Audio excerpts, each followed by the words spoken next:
સ્કૂલનું નામ શું છે? આપણા તાલુકાનું નામ કયું? જિલ્લાનું નામ? દેશનું નામ? રાજ્યનું નામ? ભારતની રાજધાની ક્યાં આવી? દેશના વડાપ્રધાન? દેશના રાષ્ટ્રપતિ? આપણો પ્રજાસત્તાક દિવસ ક્યારે આવે?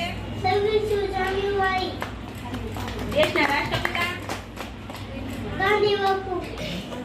જમીન પર સૌથી મોટું તરતી પ્રાણી કયું છે? વિશ્વનું સૌથી મોટું પક્ષી કયું?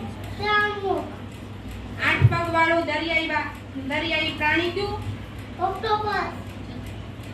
કુલ કેટલા વેદ છે? 4. ક્યાં ક્યાં?